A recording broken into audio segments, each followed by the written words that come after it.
할렐루야. 여러분 반갑습니다. 오늘 주시는 하나님 말씀은 마태복음 22장 39절 한 절 말씀이 되겠습니다. 마태복음 22장 39절 한 절 말씀이 되겠습니다. 우리 다 같이 함께 한 목소리로 교독하겠습니다. 둘째는 그와 같으니 내 이웃을 내 몸과 같이 사랑하라 하셨으니 아멘. 이 세상에서 가장 행복한 곳이 있다면 여러분 어디겠습니까? 그곳은 아마 가정일 것입니다. 가정이 이 세상에서 가장 행복하고 편한 곳입니다. 우리가 홈 스위트 홈이라고 얘기하죠. 가정이 스위트홈이 될 수 있는 이유는 누군가가 나를 위해서 사랑해주고 섬겨주는 사람들이 있는 곳이기 때문에 그런 것입니다. 세상에 사는 세월이 늘어갈수록 우리가 점점 더 느끼는 것은 자신만을 위해서 사는 사람은 영원히 만족을 얻지 못한다는 것입니다. 그리고 결코 행복해질 수도 없습니다. 왜냐하면 사람의 욕심이 무한하기 때문에 다 채우기는 불가능하기 때문에 그런 것입니다. 어떤 사람들은 그 사실도 모르고 마치 이 세상의 지배자가 되기 위해서 태어난 것 같습니다. 많이 배우고 또 재물과 경험을 넘치게 쌓지만은 남을 배려하고 사랑할 줄 모른다면은 어른이 되어도 성숙하지 못하게 됩니다. 어린아이와 같은 것입니다. 이웃을 위해서 우리가 무언가를 해주고 또 남을 기쁘게 해주려는 그런 마음 안에서 사실 행복의 비밀은 숨어 있는 것입니다. 그런 의미에서 교회는 누군가를 위해서 섬기고 수고하기 위해서 모인 사랑의 공동체라고 말할 수가 있습니다. 우리 성도들이 서로 사랑의 섬김을 주고 받을 때 사람들은 살아갈 힘을 얻게 되고 그 안에서 소망을 발견합니다. 아, 여기가 바로 내 영혼의 쉼터로구나 하는 것을 깨닫고 주님께로 인도되는 것입니다. 고린도전서 13장을 사랑장이라고 하지요. 우리가 사랑이 얼마나 귀중한지 아무리 길게 말해도 부족합니다. 그러나 짧게 한마디로 말하면 사랑은 모든 선한 것은 행하고 모든 악은 행하지 않는 것입니다. 그런 면에서 죄는 사랑의 반대라고 말할 수가 있습니다. 하나님은 죄와는 상관이 없으신 분이시지요. 사랑은 하나님의 대명사입니다. 요한일서 4장 8절에는 하나님은 사랑이시다 그렇게 말씀을 하시면서 그 사랑의 하나님의 성품을 우리에게 부어주셨다고 말씀을 하신 것입니다. 우리에게 생명을 주신 분이 하나님이시고 또 그분이 사랑이시기 때문에 산다는 것은 사실 사랑하는 것이라고 말할 수 있습니다. 여러분, 사랑 없는 인생은 인생이 아닙니다. 사람들은 사랑에서 끊어지고 사랑받지 못할 때 죽은 사람처럼 되지 않습니까? 사랑이 변해서 미움이 되고 굳어질 때 우리는 지옥을 경험하게 되는 것입니다. 그리고 그 반대가 천국입니다. 천국은 사랑의 혼인잔치라고 말할 수 있습니다. 사회학자 에릭 프롬이라는 사람은 우리 인간에게는 분리로부터 다시 합해져야 되겠다는 충동이 있다고 말했던 것입니다. 우리 인간 본연의 본능적인 것이라는 것입니다. 창조주 하나님의 사랑으로부터 단절되고 분리된 인생들이 다시 회복되어지기를 간절히 원하는 것이 있다는 것이죠. 그러므로 사랑은 그 사랑하는 상대방과 하나 되는 것입니다. 우리 인류는 태초에 범죄함으로 인해서 하나님의 사랑을 잃어버리고 하나님으로부터 분리가 됐죠. 그로부터 인간의 자아도 분열이 일어나고 인간과 인간 사이에도 분열이 생기고 그리고 자연과 인간 사이에도 분열이 생겼습니다. 궁극적으로 하나님과 인간 사이에 분열이 일어났기 때문에 모든 관계에서 분열이 일어나는 것입니다. 인간에게 있는 이런 결핍 증상은 본질적으로 잃어버린 하나님 사랑에 대한 욕구 불만이라고 말할 수가 있겠습니다. 육체적인 사랑이나 또는 정신적인 사랑인 필레오나 뭐 이런 것들이 부족해서 그런 것이 아니지요. 사람은 영적인 존재이기 때문에 잃어버린 하나님의 아가페 사랑에 목이 마른 것입니다. 하나님 주시는 이런 신령한 아가페 사랑을 모르면은 영적으로 죽은 사람이라고 말할 수 있습니다. 구원은 바로 이 하나님 사랑을 회복하는 것이기 때문에 그런 것입니다. 그리고 단절로부터 회복되고 하나님 사랑 안에 들어가서 하나가 되는 길은 오직 예수 그리스도의 십자가밖에는 없는 것입니다. 예수님은 나는 문이라고 말씀하셨죠. 그리고 들어가고 나가고 꼴을 얻을 것이라고 말씀했던 것입니다. 하나님 사랑 안에 들어가는 문은 예수님 한 분밖에 없는 것입니다. 남녀 간의 사랑이나 부모님의 사랑, 이 사랑은 하나님과 인간 사이에 있던 본질적인 그 사랑의 그림자에 불과한 것입니다.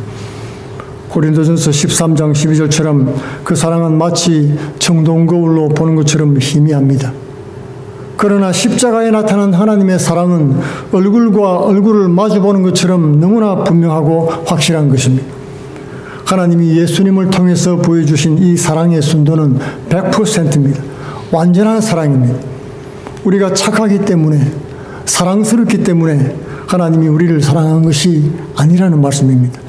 로마서 5장 8절에는 하나님은 아직 우리가 죄인 되었을 때, 하나님과 원수 되었을 때 우리 대신 그 아들을 십자가에 내어주셨습니다.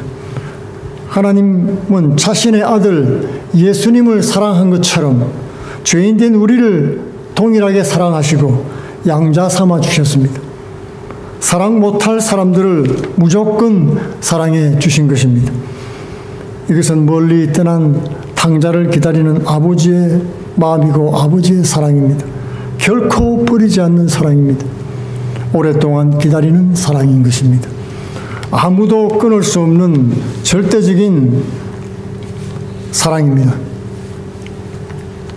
로마서 8장 32절에서 자기 아들을 아끼지 아니하시고 우리 모든 사람을 위하여 내어주시니가 어찌 그 아들과 함께 모든 것을 우리에게 은사로 주시지 아니하시겠느냐.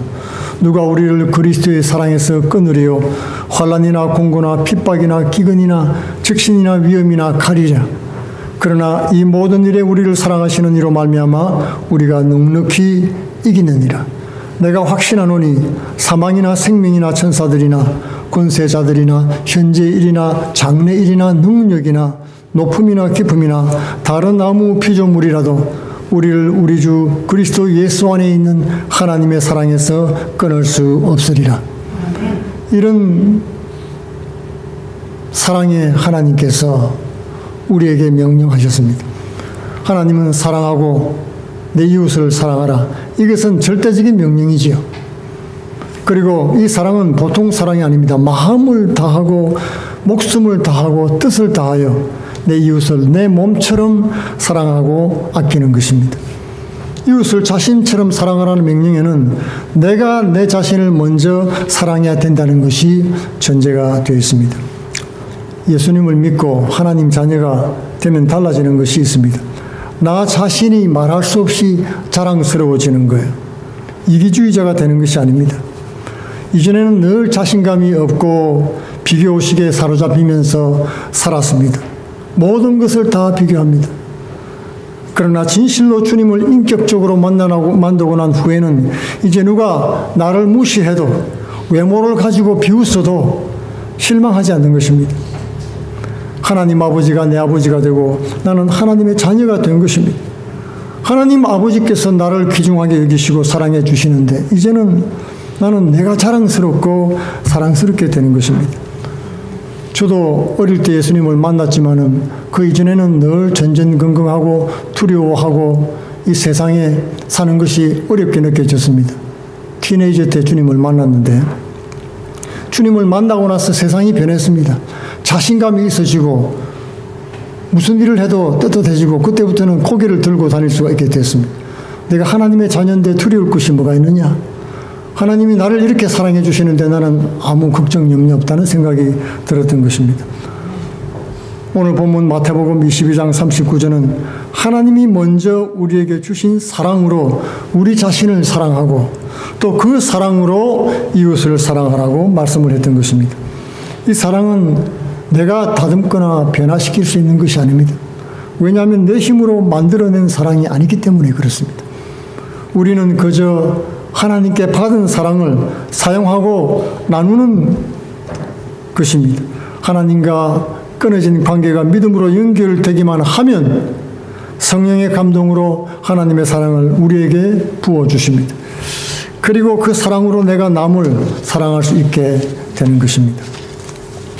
그러므로 교회는 하나님께 받은 사랑으로 충만한 성도들이 그 사랑을 경험치 못한 사람들에게 나누어 주는 것입니다. 그러나 성도들이 하나님께 사랑을 받았다고 해서 그것이 그냥 자동적으로 만년동력이 되는 것은 아니죠. 항상 믿음으로 새롭게 되고 성령을 따라서 사랑을 구하고 나누는 그런 실천을 해야 되는 것입니다. 흐르는 물은 깨끗하고 생명력이 있습니다. 그와 같이 성도들은 늘 사랑을 공급받고 흘리는 삶을 계속해야 되는 것입니다. 갈릴리 호수처럼 흘러내리는 물에는 온갖 생명체가 살아갈 수 있지만 사해바다처럼 받기만 하고 흘리지 않아 쌓이게 되면 아무 생명체도 살 수 없는 죽은 바다가 되는 것입니다. 부부가 살다 보면은 예전 같지가 않지요. 그래서 부인들이 종종 남편들에게 물어보는 것입니다. 당신 날 사랑하는 것이 맞아요? 맞냐고 그렇게 묻는 거죠. 그때 남편들이 하는 대답들이 있습니다. 당신 사랑하니까 결혼했지 사랑하지 않으면 왜 결혼했겠냐? 뭘 자꾸 그런 거 물어보느냐 그럽니다. 그러니까 그 옛날에 결혼 전에 연애할 때 그때 사랑 고백 한번 해보고 지금까지 안 하고 사는 사람들이 많은 것입니다.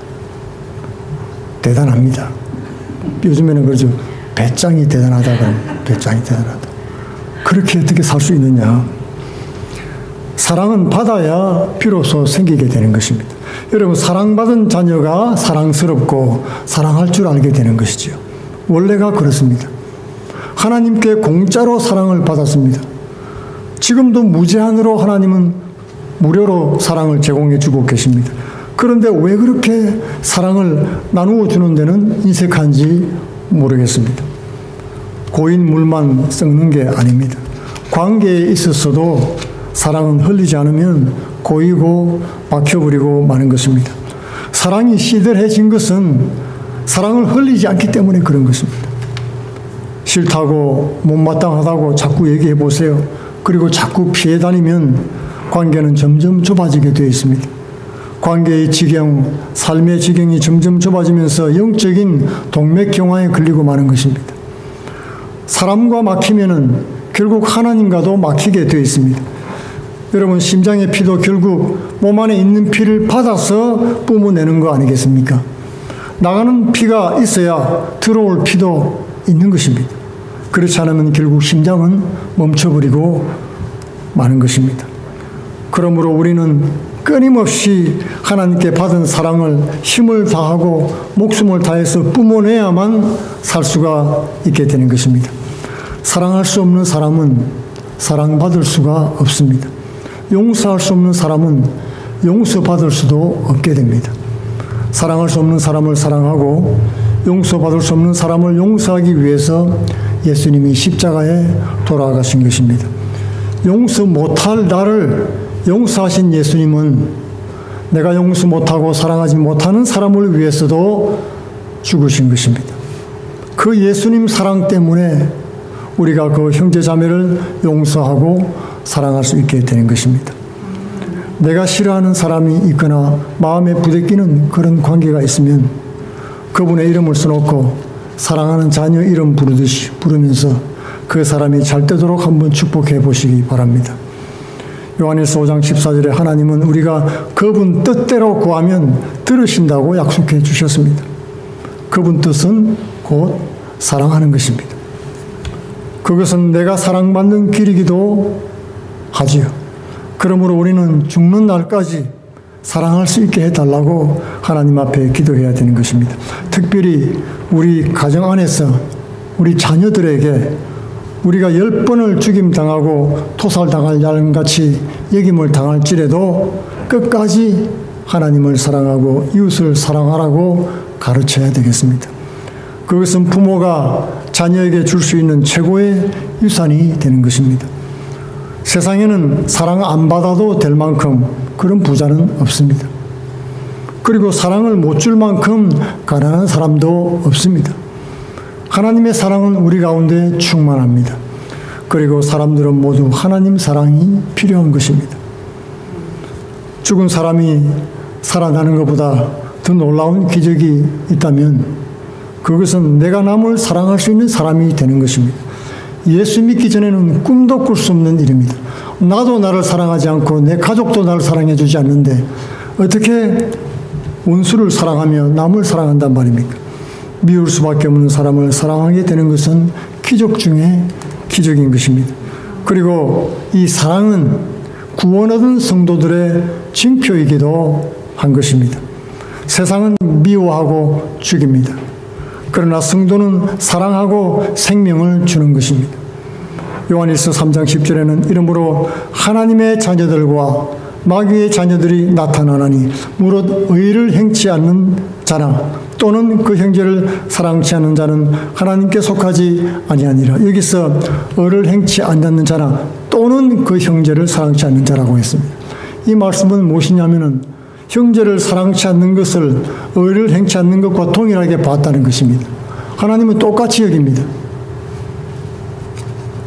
우리가 서로 사랑할지니 이는 너희가 처음부터 들은 소식이라. 가인같이 하지 말라. 저는 악한 자에게 속하여 아우를 죽였으니 어찐 영구로 죽였느냐. 자기의 행위는 악하고 그 아우의 행위는 의로움이니라. 형제들아 세상이 너희를 미워하거든 이상히 여기지 말라.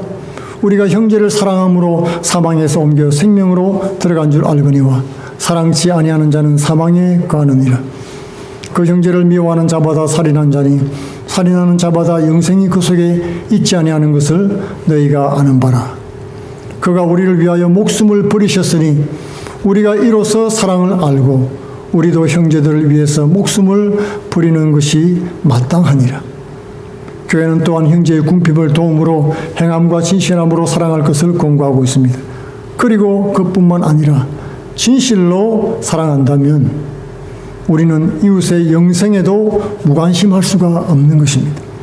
우리가 예수님을 믿은 것이 인생 최고의 행복이라면 우리가 이웃에게 줄 수 있는 최고의 행복도 역시 예수 그리스도의 복음인 것입니다.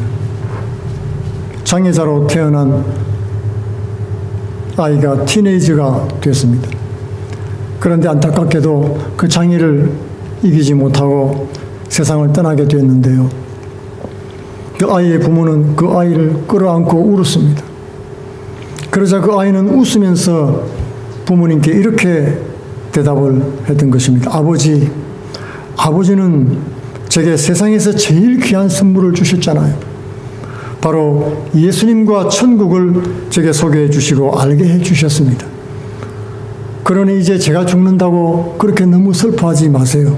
저는 죽음이 두렵지 않습니다. 이제 천국에서 예수님을 만나게 되니 너무나 기쁩니다. 그렇게 고백을 했던 것입니다. 복음을 전하는 것은 최고의 사랑의 표현입니다. 우리가 사랑하는 사람들에게 먼저 예수님을 우리 간절히 소개해 주시기 바랍니다. 우리의 사랑이 예수님의 희생과 하나님을 사랑하는 것까지 연결이 못 되면 그 사랑은 참 사랑이 못 되는 것입니다. 인간이 다른 사람을 사랑하는 것은 잠깐일 수 있습니다. 그러나 이웃에게 예수님을 소개해 주면 영원한 사랑, 영원한 행복, 그리고 영생을 선물하게 되는 것입니다. 이런 하나님의 사랑을 오늘도 넘치게 경험하시기 바랍니다. 내 이웃을 내 몸처럼 사랑하는 개인과 가정, 교회 되시기를 축원드리겠습니다. 다 같이 기도하겠습니다. 고마우신 아버지 감사합니다. 우리에게 하나님의 사랑을 부어주시며 이웃을 위해서 그 사랑을 나누며 살게 하여 주시니 감사합니다. 먼저 하나님이 나를 사랑해 주심으로 그 사랑이 충만함으로 하나님 기쁨으로 주를 섬기며 이웃을 섬기게 하셨으니 아버지 주님 부르시는 그날까지 더 많은 사랑을 부어 주옵시며 더 많은 사랑을 나누고 열매 맺는 삶이 되게 하여 주옵소서. 예수님 이름으로 기도하옵나이다. 아멘.